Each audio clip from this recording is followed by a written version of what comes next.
एक ऐसी लड़की की कहानी जिसकी लव स्टोरी कंप्लीट करने के लिए एक लाश जिंदा हो जाती है। फिर वो लड़की अपनी लव स्टोरी कंप्लीट करने के लिए अपनी जिंदगी का गला काटकर एक लाश बन जाती है। तो चलिए दोस्तों, मैं आपको ये दिलचस्प और मजेदार कहानी सुनाता हूँ। कहानी सुनने से पहले आपसे गुजारिश है कि किसी भी दुर्घटना से बचने के लिए आप जल्दी से इस वीडियो को लाइक और चैनल को सब्सक्राइब कर दें। कहानी के पहले पन्ने पे हम लिसा को देखते हैं, जिसकी मॉम को एक साइको किलर बड़ी बेरहमी से कत्ल कर देता है। लिसा उस साइको किलर से तो बच जाती है, लेकिन उसकी बाकी सारी जिंदगी वसवसों खौफ का शिकार हो जाती है। लिसा का फादर सेकंड शादी कर लेता है और लिसा की स्टेप मॉम उसके साथ बहुत बुरा सलूक करती है, लेकिन लिसा की स्टेप सिस्टर उसके साथ बहुत अच्छा सलूक करती है। वो उसके साथ घुलने मिलने की बहुत कोशिश करती है, लेकिन लिसा पहले ही बहुत ज्यादा खौफ का शिकार है, इसलिए वो अपनी स्टेप सिस्टर के साथ भी घुल मिल नहीं पाती, उससे दोस्ती नहीं कर पाती और वो अपना सारा वक्त उसी कब्रिस्तान में गुजारती है जहाँ पर उसकी मॉम की कब्र होती है। उसकी मॉम की कब्र के साथ ही एक नौजवान लड़के की कब्र भी होती है, जो मरने से पहले एक बहुत ही जबरदस्त और अच्छा म्यूजिशियन था। उसकी गर्लफ्रेंड ने उसे चीट किया था, जिसकी वजह से वो अपना गम बांटने के लिए इस कब्रिस्तान में आकर बैठ गया। आसमान पर बादल छा जाते हैं और एक सब्ज रंग की बिजली उसके ऊपर गिरती है, जिसकी वजह से उस नौजवान की डेथ हो गई थी। लिसा उस नौजवान लड़के की कब्र के साथ बातें करके अपना वक्त गुजारती थी। एक दिन लिसा की स्टेप सिस्टर उसे पार्टी में ले जाने के लिए रजामंद कर लेती है। फिर उससे कहते हैं कि अपनी बॉडी को डार्क करने के लिए आप जरा टैनिंग टेबल ले लो। लिसा जब टैनिंग टेबल में जाकर लेटती है तो उसे वहां पर करंट लगता है। इसके बाद ये अपनी सिस्टर के साथ पार्टी में चली जाती है। वहां पर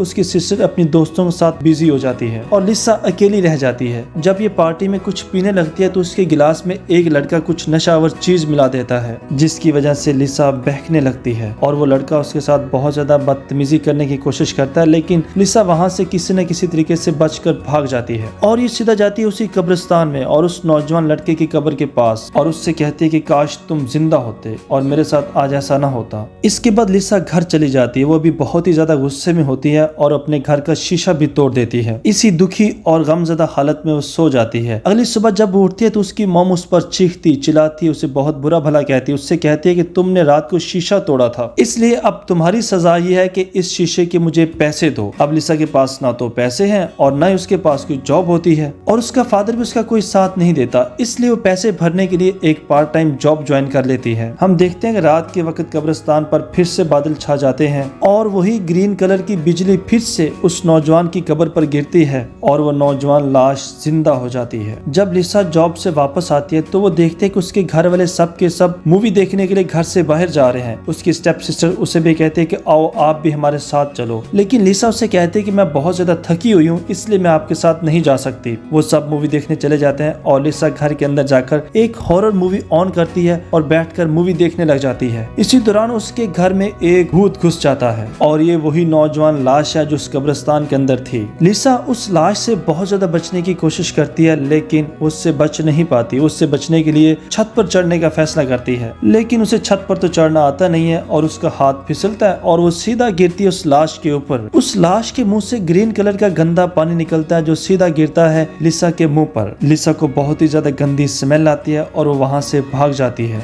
गार्डन के अंदर एक फव्वारा लगा हुआ है। ये दोनों उसी फव्वारे के पास पहुंचते हैं। उस फव्वारे की वजह से उस लाश के मुंह से बहुत सारी मिट्टी हट जाती है और उसका मुंह धुलकर साफ हो जाता है, लेकिन अभी तक लिसा उसे पहचान नहीं पाती कि लाश आखिर है कौन। वो लाश लिसा को गार्डन में छोड़कर घर के अंदर घुस जाती है और लिसा उसे मारने के लिए एक बेलचा उठा लेती है। तब वो लाश दीवार पर कुछ लिखकर लिसा को समझाने की कोशिश करती है कि मैं वही नौजवान लाश हूँ जिसे तुम रोज कब्रिस्तान में मिला करती थी और मैं सिर्फ तुम्हारी विश की वजह से दोबारा से जिंदा हुआ हूँ। लिसा को उससे बहुत ज्यादा स्मेल आ रही होती है, इसलिए वो सबसे पहले उसे नहलाने का फैसला करती है। जब ये नौजवान लाश नहाकर बाहर आती है तो लिसा देखती है ना तो उसका एक हाथ है, ना उसका एक कान है और ना ही उसके पास बोलने के लिए जुबान है। यानी ये लाश ना तो सुन सकती है और ना ही बोल सकती है। ये लाश लिसा से कहती है कि मुझे अपनी बॉडी पार्ट्स कंप्लीट करने के लिए तुम्हारी हेल्प की जरूरत है। अगले दिन जब लिसा कॉलेज जाती है तो उसका कॉन्फिडेंस बहुत ज्यादा बढ़ जाता है। वो पहले से ज्यादा अच्छी ड्रेसिंग करके जाती है। उसका लाइफस्टाइल, उसकी शौक अदाएं देखकर कॉलेज वाले सब के सब हैरान रह जाते हैं, क्योंकि अभी तक किसी ने भी लिसा को इतने ज्यादा खुशगवार मूड में देखा ही नहीं था। वो पार्टी वाला लड़का फिर से लिसा को तंग करने की कोशिश करता है, लेकिन वहाँ पर उसकी स्टेप सिस्टर आ जाती है और उस लड़के से कहती है कि मेरी बहन से तुम दूर रहो। इधर घर में जब लिसा की स्टेप मॉम खाना खाने लगती है तो उसके खाने में वो लाश एक कीड़ा मिला देती है। लिसा की स्टेप मॉम जब खाने में कीड़ा देखती है तो उसे लिसा पर बहुत ज्यादा गुस्सा आता है क्योंकि उसे लगता है ये सब कुछ लिसा ने किया है। इससे पहले भी जब लाश घर में घुसी थी तो उस लाश से बचने के लिए लिसा इधर उधर भाग रही थी, जिसकी वजह से घर का काफी सारा सामान टूट गया था। तब लिसा की स्टेप मॉम ने उसके फादर से कहा था कि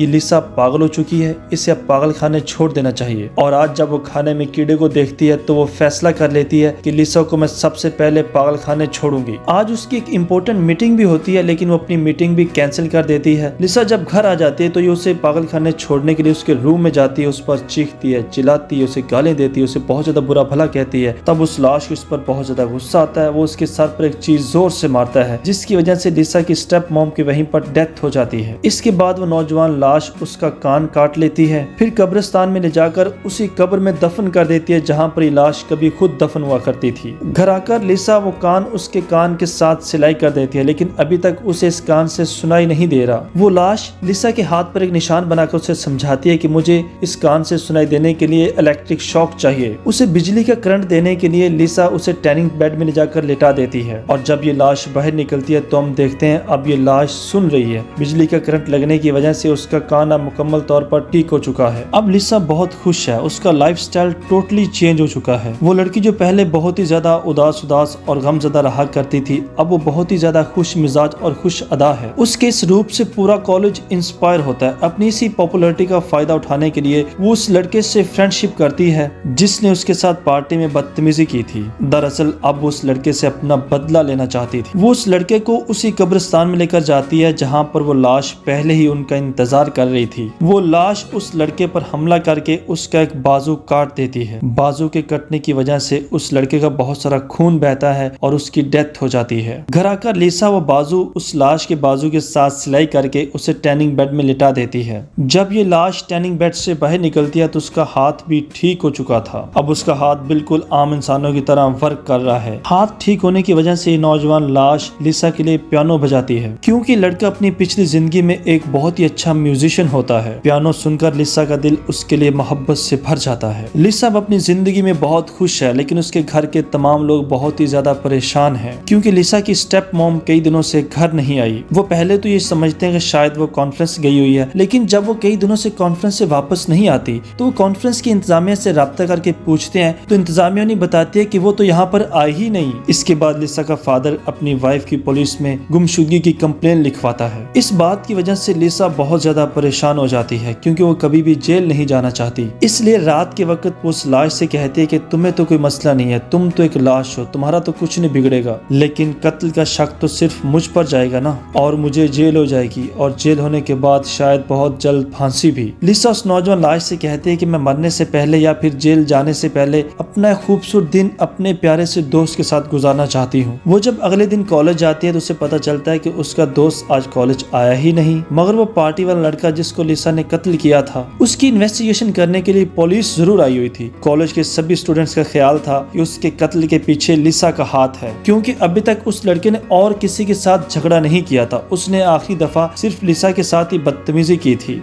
मगर जब पुलिस लिसा से इन्वेस्टिगेशन करती है तो पुलिस को कोई सबूत हाथ नहीं आता, इसलिए उसे छोड़ देती है। वो एक शख्स को डराकर उससे कपड़े और दूसरे शख्स को डराकर उससे कार छीन लेती है। जब ये लाश सड़कों पर आवारागर्दी कर रही होती है तो वहाँ पर उसे लिसा मिलती है। लिसा जो कि अपने फ्रेंड के घर जा रही होती है, वो लाश उसे अपनी गाड़ी में बिठाकर उसके फ्रेंड के घर में ड्रॉप कर देता है। वहाँ पर लिसा देखती है कि उसकी स्टेप सिस्टर उसके फ्रेंड के साथ है। ये देखकर उसे बहुत दुख होता है और वो अपनी स्टेप सिस्टर और अपने फ्रेंड को बहुत जली कटी सुनाती है। उस लड़के की बेवफाई का बदला लेने के लिए वो लाश उस लड़के को बड़े बेरहमाना तरीके से कत्ल कर देती है। इसके बाद वो कुल्हाड़ी लेकर लिसा की स्टेप सिस्टर को मारने वाली होती है कि लिसा उसे रोक देती है। इस बात पे उस लाश को गुस्सा आता है और वहाँ से चली जाती है। लिसा अपनी स्टेप सिस्टर को लेकर उसी कब्रिस्तान में जाती है जहाँ पर वो लाश पहले से मौजूद थी। लिसा समझ जाती है कि उस लाश ने अपने बॉडी पार्ट्स कंप्लीट करने के लिए लिसा का इस्तेमाल किया है। वो जो 3 लोग कत्ल हुए हैं उनके कत्ल का इल्जाम तो सीधा लिसा पर जाएगा और उसे फांसी हो जाएगी और ये लाश तो बिल्कुल बच जाएगी। इसलिए अब वो उसे मारने का फैसला करती है। लिसा की स्टेप सिस्टर मौका पाकर वहाँ से भाग जाती है। लिसा जब कुल्हाड़ी लेकर उस लाश को मारने वाली होती है तो उसका इरादा बदल जाता है, क्योंकि पूरी दुनिया में वही एक अकेली लाश थी जो उसे समझती थी और उसका साथ दे रही थी। यहाँ पर लिसा उस नौजवान लाश से अपने दिल की बात भी कह देती है। घर वापस जाकर लिसा उस नौजवान लाश से शादी कर लेती है। वो जिंदगी में बहुत खुश है कि अचानक उनके घर पर पुलिस का छापा छापा पड़ता है क्योंकि लिसा की स्टेप सिस्टर और उसके फादर ने पुलिस को सारी बात बता दी थी। लिसा जेल जाकर फांसी पर नहीं लटकना चाहती थी, वो अपनी सारी जिंदगी उसी नौजवान लाश के साथ बिताना चाहती है, इसलिए वो खुद भी मरने का फैसला करती है। वो टैनिंग बेड की हीट अप को तेज करके उसी टैनिंग बेड के अंदर लेट जाती है। हीट अप तेज होने की वजह से लिसा का सारा जिस्म जल जाता है और वो भी मर जाती है। फिर हम देखते हैं कि उसकी कब्र पर उसकी स्टेप सिस्टर और उसका फादर फूल डालकर जा रहे होते हैं और वो लाश साथ वाले टेबल पर बैठकर एक किताब पढ़ रही होती है। तब हमें पता चलता है कि ये लाश किसी और इंसान का कत्ल करके उसकी जुबान काटकर अपनी जुबान के साथ सिलाई कर चुकी है, तभी तो वो बोल पा रही थी। इसके बाद हम आखिरी और एक खूबसूरत नजारा देखते हैं कि उस नौजवान की गोद में लिसा पड़ी हुई है जिसे उस नौजवान लाश ने जिंदा कर लिया था और अब ये दोनों अपनी जिंदगी में बहुत खुश हैं। इसके साथ ही हमारी एक कहानी खत्म हो जाती है। आपको ये कहानी कैसी लगी? वीडियो को लाइक करके और कमेंट करके जरूर बताइएगा।